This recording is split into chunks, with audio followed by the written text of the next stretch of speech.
Hello and welcome from Sochi, Russia. We're here today at the Sochi Olympic site, which held the Winter Olympic Games in 2014. Behind me is the site of the Olympic flame. And I can't think of anywhere more motivating to talk about health and fitness. In fact, today we're going to look at the sitting to rising test and what you can do if you can't yet do the sitting to rising test at a level or score of 8 or above. So before we get started, to briefly go through the sitting to rising test, it's sitting to the floor and standing up again without assistance, without using the hands for balance or having to push up on a chair or something similar. So it looks like this.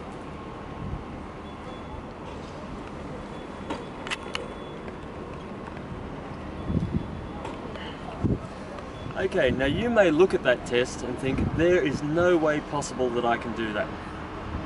But the important part about the sitting to rising test is it tests your balance, it tests your flexibility, it tests your mobility, and it tests your strength.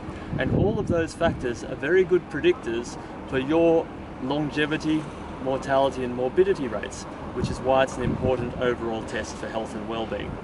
But if you can't yet do that test, there are a number of other activities that are also specifically designed to improve your balance, your flexibility, your strength and your mobility.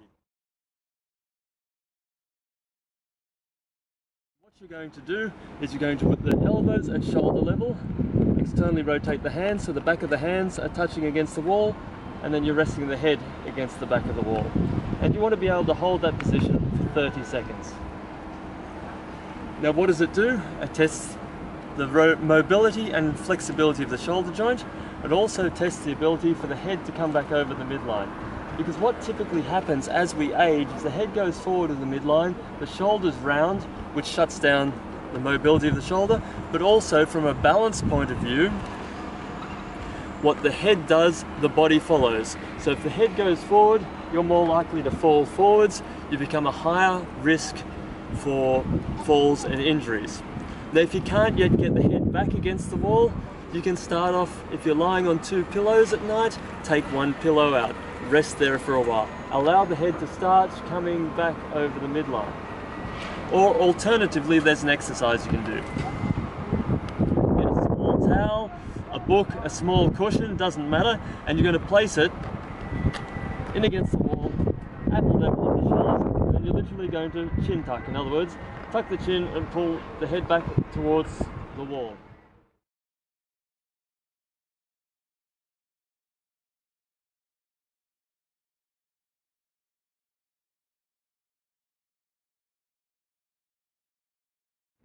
And what it involves is being able to grip the hands together behind the back. It looks like this.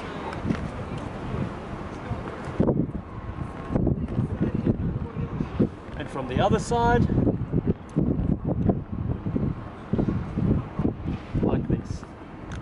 Now if you're not able to do that yet, again, you grab your trusty tea towel and you roll it, hold it in one hand, over the back, grab onto it with the other hand, and you use that to stretch the lower hand and the upper hand and improve range of movement until that test becomes more possible.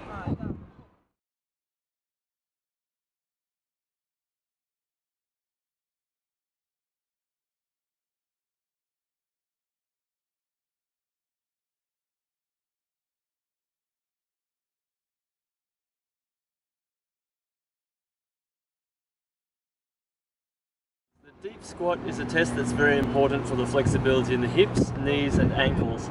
If you've had any issues where you've had your ankle joint arthrodesed, in other words fused together, or knee replacement surgery or hip replacement surgery, you're not going to be able to do this test fully. So we'll show you a variation shortly. But the full deep squat looks like this. Feet shoulder width apart or slightly wider, and we're going to come down as far as we can go. It's beyond the horizontal, and then back up. If you can't yet get there, come down to the horizontal and up. But typically what happens in our sedentary lifestyles is by age 20 or 30, most people don't get any lower than sitting on a chair. So you're going to find that there's a lot of limitation in flexibility in the hips, knees and ankles of a lot of people. So starting out, you may want to just come up from a chair. You may want to hold on to a chair in front for stability and balance if your balance isn't that great.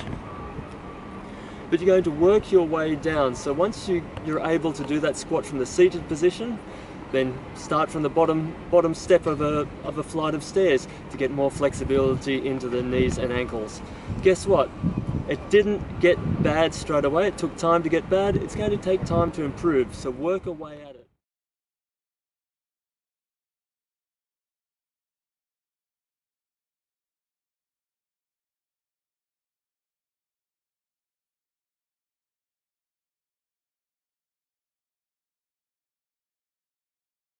Plank is designed to test your core stability, which is important for balance and also overall health.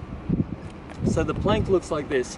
Your elbows are going to be directly below your shoulders, your body is going to be in a straight line, and your head in a neutral position. And you're going to hold that for 30 seconds. So like I said, it looks like this.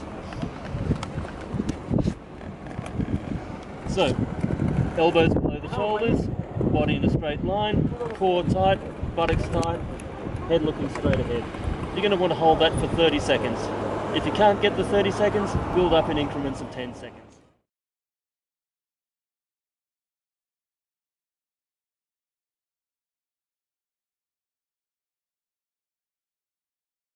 Now the final two. And these are both balance tests. So we're using those to build up, yes, our sense of equilibrium when we're looking into the horizon, our body's ability to integrate, but also when you can do these tests effectively, do them with your eyes closed. It forces your central nervous system to integrate and work with your joints more effectively. It'll improve your balance no end. So the first one is standing on one leg, and literally just looks like this. And you're going to want to hold that for 30 seconds initially, and then change it over for the other leg. Like I said, when that becomes simple, then do it with your eyes closed.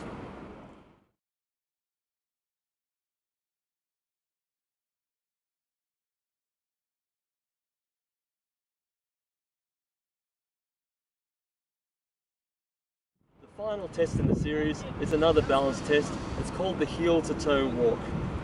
Basically, you want either a strip of tape or a line in the carpet or a line in the footpath or a floorboard, whatever works, but you're going to be walking along a line and you're going to be placing one foot behind the other, heel to toe.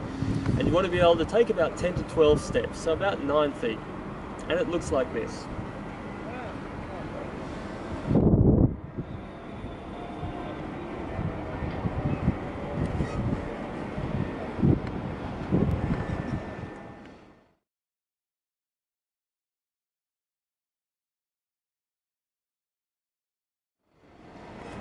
So there you have it.